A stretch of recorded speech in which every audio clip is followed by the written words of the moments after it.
Boa noite a todos, que a paz de nosso Senhor e Salvador Jesus Cristo possa estar reinando em cada vida, em cada coração. Estamos trazendo uma mensagem do coração de Deus para os nossos corações. Compartilhar com os irmãos aquilo que Deus tem falado profundamente na nossa alma e no nosso espírito.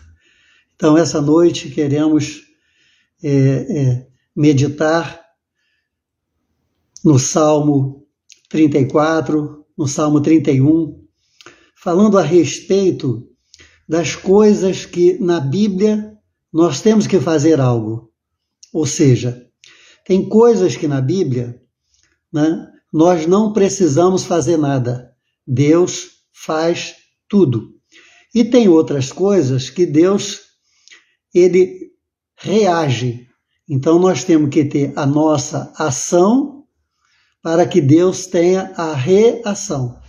Então, por exemplo, como nós gostamos de dar esse exemplo, a Bíblia diz: dai e dar-se-vos-á. É dando que se recebe. O que significa? Que para que eu receba, eu tenho que dar primeiro. Amém? Então, é baseado nessa condição que nós vamos trazer a mensagem da palavra do Senhor, porque Deus faz a parte dele, mas eu também tenho que fazer a minha parte. Está escrito no Salmo 34 e também no Salmo 51 que há um coração quebrantado e contrito, Deus não se desviará dele, não desprezará este coração. Então, nós temos aqui uma condição de ter o coração numa determinada condição, posição, para que Deus, então, ele esteja perto, ele não despreze. A um coração quebrantado e contrito, Deus não se desviará, não desprezará esse coração. Coração quebrantado, coração contrito, né, é aquele coração que está arrependido. Contrito, está entristecido, tem remorso por conta dos erros que nós cometemos, por conta dos pecados que nós cometemos. Então, nós nos humilhamos na presença de Deus. A Bíblia diz que Deus resiste aos soberbos, mas dá graça aos humildes. Então, quando nós nos humilhamos na presença de Deus, quando nós reconhecemos os nossos erros e estamos sempre prontos a melhorar, consertar, firmar uma nova aliança com Deus, então Deus está sempre próximo desse coração. Ele não se afasta.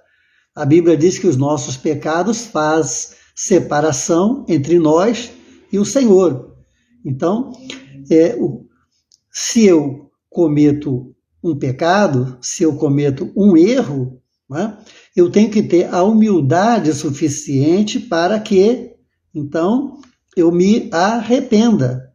E quando eu me arrependo, esse coração se quebranta, ele quebra, ele é quebrado, ele se humilha na presença do nosso Deus. Então, isso atrai, quer dizer, o pecado afastou, mas a minha humilhação, o meu arrependimento, o meu quebrantamento, o meu contritamento diante do Senhor faz com que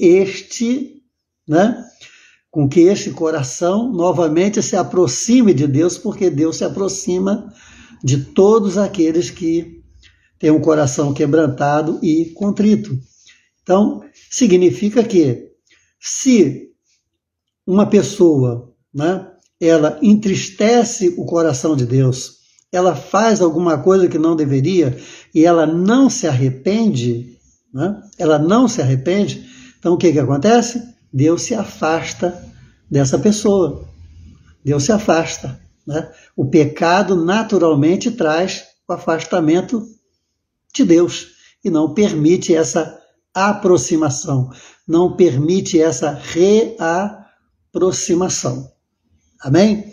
Então, quando Jesus morreu na cruz do Calvário, ele disse que o sangue dele nos purificaria de todo o pecado.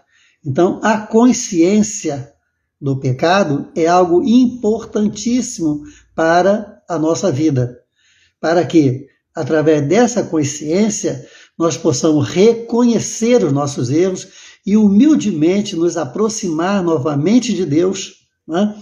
E fazer com que Deus não se afaste da nossa vida. Porque se Deus se afastar da nossa vida, nós vamos perder a proteção, nós vamos perder o livramento e nós vamos perder a comunhão com Ele. E se perdemos a comunhão com Ele, então a nossa vida ela tende a ficar uma vida mais e mais difícil. Então, a minha ação, da qual Deus está exigindo, né, para que Ele faça algo, então é o que eu tenho que fazer, que eu tenho que cumprir para receber, então, novamente a presença do Senhor e pela presença dEle receber o refrigério, o bálsamo suficiente para enfrentar todos os momentos contrários da nossa vida.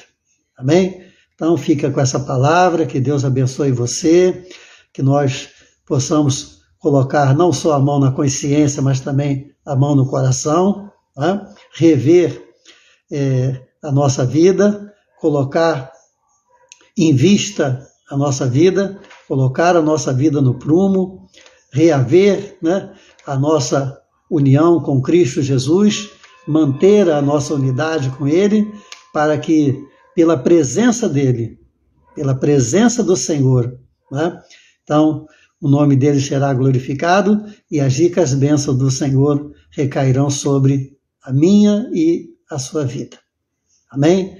Que Deus abençoe você, que você tenha uma noite de paz, que você nunca perca a esperança, que você sempre deposite todo o seu amor diante do Senhor. Amém? Quando você errar, né? Quando você não cumprir aquilo que Deus espera de você, então venha, quebrante o seu coração, se arrependa, volte para o Senhor, porque Ele estará sempre de braços abertos, esperando pela minha e pela sua vida, para que o nome do Senhor seja glorificado. Amém? Então, Deus abençoe você, que você tenha uma noite de paz, né? E que o nome do Senhor em tudo seja glorificado. Amém? Deus abençoe você, até a próxima oportunidade, se Deus assim nos permitir. A paz do Senhor. Amém.